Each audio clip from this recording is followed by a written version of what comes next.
Arvoisa puhemies!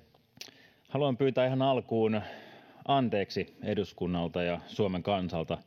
Tämä ei nimittäin ole millään tavalla mukava puhe. Oikein mikään ei näytä hyvältä. Ei valtiontalous. Arvioiden mukaan se velkaantuu ensi vuonna 11,5 miljardia. Valtionvelan määrä on kasvanut alle 60 miljardista yli 150 miljardiin 15 vuodessa. Ei kuntatalous. Kuntatalouksien velka on kasvanut tällä vuosituhannella 4 miljardista yli 23 miljardiin.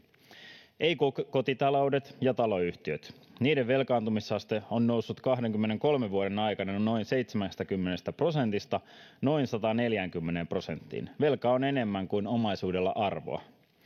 Ei yksittäisten ihmisten lompakot.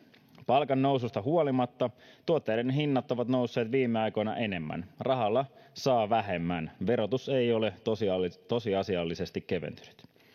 Eniten harmittaa niiden puolesta, joiden tulot ovat olleet vähäisimpiä viimeisen 20 vuoden aikana, ja he yrittävät selviytyä kuukaudesta toiseen. En pitänyt edellisen hallituksen velkarahoitteista talouspolitiikkaa terveenä, mutta koen, ettei tänne valituilla kansanedustajilla ole paljon varaa moittia, jos emme pysty paljon parempaan. Kuinka moni teistä ajatteli olla täällä vielä 20 vuoden päästä? Uskallatteko ajatella tilannetta, että valtio velkaantuu seuraavat 20 vuotta 5-10 miljardia joka vuosi? Se on 100-200 miljardia nykyisen valtion, kunta- ja henkilökohtaisen velan päälle.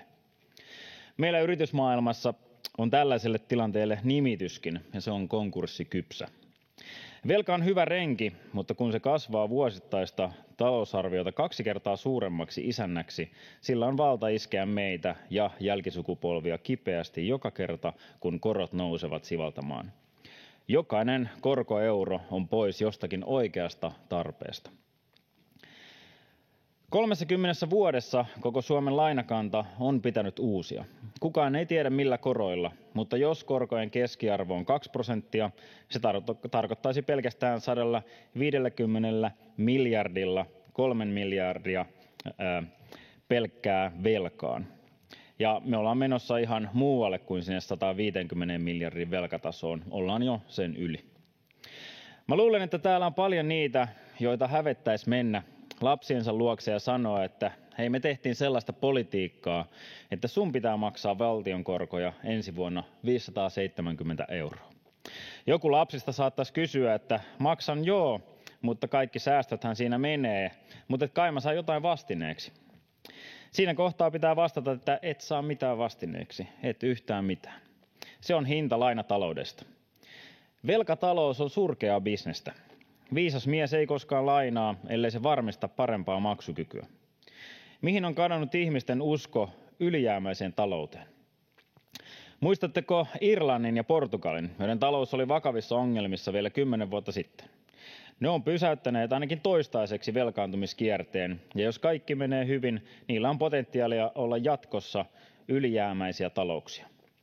Suomi tarvitsee yrityksiä ja positiivista suhtautumista yrittäjiin ja vientiin. Ja yrityksiltä me tarvitsemme intoa pysyä Suomessa ja työllistää ihmisiä. Monet teistä varmasti muistavat Apollo 13 kuulennon tapahtumat. Onnettomuus aiheutti hengenvaarallisen tilanteen aluksen miehistölle.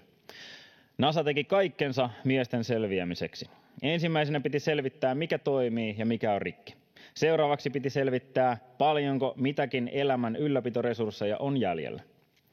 Sitten piti priorisoida kaikki uudestaan, ja tärkein niistä oli tärkeimmän tavoitteen eli kuuhun lentämisen hylkääminen. Lopuksi käytettiin kaikki ymmärrys tilannekohtaisten ongelmien ratkaisemiseksi, välillä suurta luovuutta käyttäen. Se, mitä yritän sanoa, on tämä.